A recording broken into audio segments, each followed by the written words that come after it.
Hi, and welcome back to this channel. Thanks for joining me here today. Today I'll be talking about a topic that isn't book related. So if you're someone that usually clicks on my channel to watch book related videos, I'm sorry to say that this video isn't gonna really talk about books. It's gonna be talking about a topic that I think a lot of other YouTube channels talk about, and I've been binging a lot of this kind of content, basically everything that's got to do with YouTube content creating. I don't even know. I guess this is gonna be a bit more of a, things I've learned along the way making videos on YouTube, and I guess a lot of my own specific experiences making videos about books in Singapore, and I guess also making books about nonfiction in an unconventional booktube format. I don't really follow booktube formats as much on my channel. I kind of just do my own ideas, and then kind of having this thematic approach to nonfiction books, which I think is kind of uncommon, I guess, in booktube, and even more uncommon in the local creator scene in Singapore, because most of the creators that I know do a lot of lifestyle content, be it sort of beauty or fitness, or minimalism. A lot of Singaporean channels that I follow that are kind of like one person or two person shows tend to center around those kind of themes. Now, the very first thing that I want to talk about is time. Now, YouTube is something that takes a lot of time. Everyone has different levels of video editing skills, and I think to do YouTube, you have to have so many different skill sets. You have to be kind of good at coming up with ideas that people will watch. You also have to be good at putting together a sort of script or having a general flow to your ideas or your videos. You also have to be pretty good at writing, because you also have to put up your description. You also have to know the software side of things, so you have to know how to handle a camera, how to handle equipment, how to edit your videos. You can also you kind of have to also know your stylistic preferences. I think for me, earlier on, when I was experimenting a bit more with my channel, I was doing a lot more edits. I was doing like pans and zoom ins, and I was even adding in animation effects that I was tinkering around on Procreate. So that was all fine and that was fun, but eventually I realized that wasn't really the style that I liked, and I don't really try to be comedic or funny anymore. I think at the start of my channel, I really thought I had to be really entertaining. I had to kind of capture people's attention, but now I kind of find a good middle spot between sort of rambly content, but also kind of just direct talking to the camera kind of content that people seem to enjoy a lot more as well. And I also enjoy this format a lot more as well. Now, so the time that you take to make these videos can vary a lot, but definitely the input will be much greater than the output. The fact is that the time will never really make sense until you get to a certain point where it feels like the output that you're getting is kind of worth the input. But I would say that this took me at least a year, because I started my channel back in like May or June in 2020, and only recently in this month have I really come to a more comfortable point where I feel like the time that I'm putting in each video is really kind of being compensated in terms of the feedback and in terms of the audience reception to my videos. But I'm sure for some people this time frame will be shorter, and for some other people this time frame might be a lot longer. So that's one thing I realized. I realized that everyone really has a very different journey in YouTube, and it's kind of strange to be in this position. I still think I'm very new to this whole YouTube game. I feel like I'm starting to really get a sense of the kind of audience that I'm getting. A lot of you are really very engaged viewers and leave such amazing comments that are super heartfelt, and I really love it, because I think earlier on, when I was doing a lot more conventional booktube videos, I was getting the occasional comments here and there, but there was nothing that was too engaged, and nothing that really was a lot more interested in niche topics, like the environment, or like, I don't know, all sorts of theory and all sorts of non-fiction topics. That was a year in the making, and I don't know whether if I had taken another year to get to this point, would I have continued my channel? So that is a very big question. I would say that luckily for me, I did have a video that went viral, and that brought a lot of new viewers to my channel. So that is another huge factor as well. If I didn't have that push, if I didn't have that viral video, I think a lot of you probably wouldn't have chanced upon my channel, because the chances are just really low.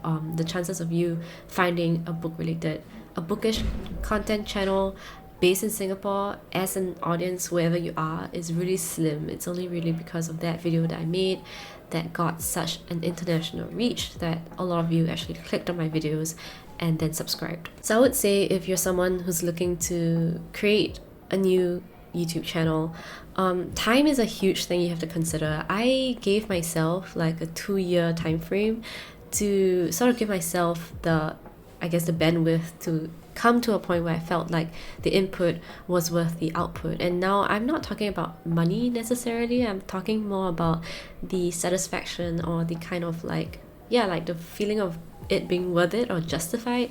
It can come in many different forms, and luckily for me, I think I was able to reach that point about a year in. If I didn't reach this point within 2 years, I probably would have just kind of slowly faded out of my channel.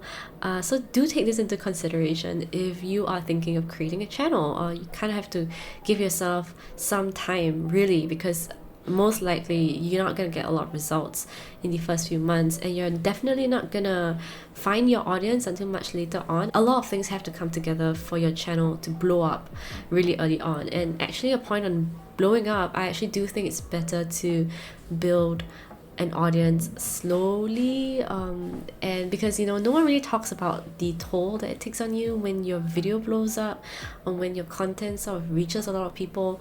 There was like a period of about a month when my video went viral that a lot of people were reaching out to me, telling me that they've seen my videos.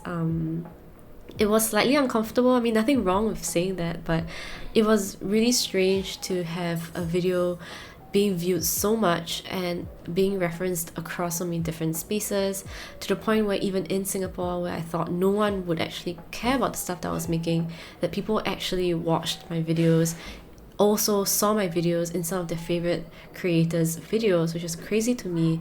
So that kind of intention was super sudden, and I wasn't really prepared for it. But luckily it was within what I could manage eventually. But I would say that if you're wishing for a blow up, actually it might not be as great as you might think, because there is a lot of other factors that come to play. Things like hurtful comments, a lot of very negative criticisms also come into the picture. The fact is, as long as you put things out there, they are open for criticisms, and it's also up to you to prepare yourself to receive feedbacks of all kinds, people who might judge you based on what you put out in the world. I am grateful that the video did bring a lot of you to my channel, but also at the same time, I was really afraid that people would make very fleeting judgments about me just based on one video, and that, really in order to understand someone's content, that you really have to watch more than one video, but no one is obliged to do that. So that has been on my mind quite a lot. But there's no easy way to go around it. You just have to go through it, and time will tell how you will handle it. Now, moving on to the whole content creating as a profession. This is something that I've seen on a lot of different videos. A lot of YouTubers give so much advice and tips on how to monetize your channel and how to create multiple income streams on your videos. And I know a lot of booktubers actually do provide affiliate links to the titles that they recommend in their description box. One of the main reasons why I don't put affiliate links in my description box below is mainly because I don't really want to support the e-commerce sites that benefit from these links. I don't know, it might seem a little bit petty in the grand scheme of things, but I'm saying it right now. If you want to buy these titles and they are available in your local bookstores, buy them from your local bookstores. You don't have to purchase them from e-commerce sites such as Amazon or Book Depository. I mean, they're the same thing, but I highly strongly recommend you to buy titles from your local bookstores as a means of also supporting these places, and also like, yeah, I don't know, I just don't see the need to make money off that, because I'm a huge advocate of buying secondhand or buying from your independent bookstores. So it didn't really make any sort of sense for me to put affiliate links in my description box. Now, moving on to other sorts of money related issues. This is a very tricky area for me. I know that a lot of people are huge advocates for making YouTube sort of your side hustle or your side income. And the way I think about it is that if people watch my videos and they feel like it is somewhat of an in-between of education and entertainment, you are more than welcome to head over to my Patreon and leave me a little tip for the content that I'm providing. But this is really not anything that I feel like the audience is obliged to do. I know that there's some of you who have really kindly decided to leave me donations and tips in my Patreon, and that is like, I guess, the most tangible way of seeing that people do value the stuff that I put out there. So if you want to do that, you're more than welcome to do that, but I really don't expect a lot of people to do that because I'm still a very small channel and I don't really know the sort of exact value that I'm providing to people, other than the fact that some of you really find my voice very comforting, so thank you for that. I will keep making videos where I speak a lot so you can hear my voice even more. And when you think about content creating, basically it is advertising. It is digital advertising. It is just basically advertising on another platform, whereas in the past you might have TV programs that have advertising breaks in between. Now you're gonna get, I get content creators talking about brands, talking about products, having little ad breaks in between their videos. To be a content creator basically means to be like an ad dealer. That kind of sits uncomfortably with me. I don't really want to be advertising things that I don't think people need. So that's one part of why I think I'm not so ready to jump into the whole monetizing my channel situation. Is there a way to make money ethically on YouTube? One way I think about it is to make educational content and for your audience members to sort of pay you directly for that, which is why there's things like Patreon and there's things like, I don't know, PayPal. I also know that YouTube is introducing more like monetization options, things like live streams and live chats. And that's interesting as well. I don't know, I just kind of feel a bit iffy about making money on YouTube, and I just want to be honest and transparent because, having this kind of financial side income is hugely useful for me, and I don't want to be hypocritical and say that I don't need the money. Although I am growing my YouTube channel and I am growing my audience members, and a lot of you are really amazing people who leave such amazing comments, I don't want to kind of turn this whole channel into like a cold business where things become a little bit too commercial or corporate or things like that. I mean, talking about money kind of reminds me that, of this saying that there's no ethical way of making money within capitalism. I don't know, I'm not quoting anything directly, but basically as long as you're making money within a capitalistic society, there's no way to really truly be anti-capitalist unless you are, completely living off the grid and you're self-sustaining yourself. But that's basically just cutting yourself out of society. It doesn't really do anything to the economy unless, I don't know, many of us do this mass exodus thing. Which is quite unlikely, I think. Or is it? I'm not too sure. I wanted to introduce this kind of sentiment into the general YouTube content creator space because, as much as I feel like making a YouTube channel and I guess earning money through that can be a very viable means of, I guess, lifting someone out of a terrible job situation, or actually giving, people a steady stream of side income to supplement whatever that's going on at home, I think it's a great means to do that. I do think that if people have the opportunity and the resources to do it and they have the access to it, it is a great option for these people. And I don't want to overly demonize people who actually treat YouTube as a side income. I think it is quite admirable, and it is sort of like owning your own side business. I mean, if you think about it, there's so many people in this world that are making a lot of small businesses, like basically scamming people out of fear or scamming people out of insecurities. And I do think it is quite honest business if you're making a YouTube channel, kind of sharing your knowledge and sharing your experiences, and people do benefit from that value. I don't think it is a bad thing at all, but I also don't want to say that this is like the way to get out of where you're at, because there are many respectable jobs out there. It's just a matter of finding out and being able to find out which job really works for your lifestyle and works for your needs.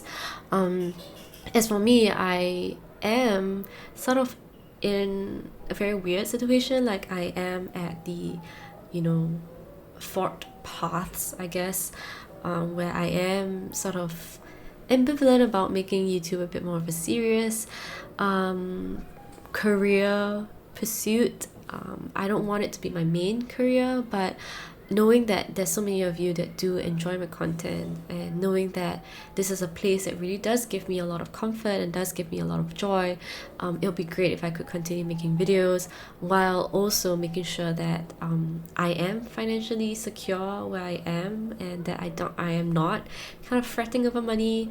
Maybe I'll do another video on money anxiety, because that has been like the consistent theme the past year. Making YouTube videos, I've never thought of it as a potential income stream. It's only until a year in that I've started to think about it as, like potentially being able to be compensated for my effort in some kind of monetary way. This thought has never really come to me until now, and I just want to make it clear that I find it very difficult to think about the idea of an honest business. I don't even know what that looks like anymore in today's world. So if you have any ideas, if you have any thoughts about YouTubers making money while preaching, I guess, like progressive ideas and all that, do you think it's hypocritical? I don't really know. I don't really have an opinion on this. I feel like if people have to make money wherever they are, you can't really blame them for having to make money wherever they are, unless they are like, people who are already ultra wealthy and ultra rich, and they can do things with their money. But otherwise, I don't know. Yeah. So that brings me to the end of this video. It's not a very long video. I just wanted to kind of reflect on my YouTube journey and actually add a bit more nuance to this whole thing, which I'm always doing in all my videos. I don't think it's easy. I don't think it's black and white, the idea of having a YouTube channel. It's because I still find it a bit weird when people refer to me as a YouTuber or a content creator. I still find it strange because it is not my full-time job. It is just simply a hobby that treats me to a coffee once in a while. That's basically what it is now. I don't actually earn a lot of money from it. Occasionally people do send me free stuff, but most of the time I do share this free stuff with my friends and family, or I actually give them away to other people who might want them. But for now, I think my YouTube channel has pretty much stayed the same ever since I started making videos a year ago. It's gonna be a platform for me to just express my thoughts. It's always been a platform to do that, and moving forward I am gonna keep it that way. I am gonna keep it as a space for reflection, and also a space that's comforting and welcoming. I think a lot of you have really opened up in the comment sections, which is crazy to me because I really have not received a lot of comments in the first year of making videos. It's only really until like 2 months ago and last month that so many of you have been sharing your stories and your experiences and telling me how much of a space I'm opening up, which is crazy because I'm not really doing anything. You guys are the ones that are putting in your heart in your comments, and really opening up that space for other people to join in as well. So that's really a lot of you and not so much of me. I'm just talking about myself here. So yeah, thanks so much for that, everyone. I think that's pretty amazing. I used to be really skeptical of the internet. I used to really dislike being online, but now where I am, I'm still an introvert, I guess, but I really see how much the internet can be for people, like how much potential there is to being online. It's kind of like a scary place, but also very interesting and very intriguing and very exciting. Did I say that already? I don't know. Let me know what you think about YouTubers in general and having a YouTube career. Is that common where you're from? It's not really common here in Singapore. What is the role of a YouTuber? Is it kind of a curatorial role, an educator role? And what are the ethical ways of making money, or I guess being compensated fairly in such an economy of creating stuff for people to view? I don't know, man. I'm just one voice in this whole sea of videos online. So let me know what you think. I really want to know. This has been a huge digging, excavating, and pouring out in front of you sort of video. There's no format or no structure, but I do hope this kind of sheds a bit more light into the YouTube side of things, because I always talk about books and I always talk about my personal journey in conceptual things, so maybe this is a bit more interesting to think about. So thanks, and see you in the next video. Thanks to all the patrons who have really kindly donated monthly tips to me. I think it's pretty amazing, the generosity of the internet sometimes, so a huge shout out to you. Thanks so much for treating me coffees this whole month. I really needed them. So thanks so much, and see you in the next video. Bye. It's like some ASMR shit.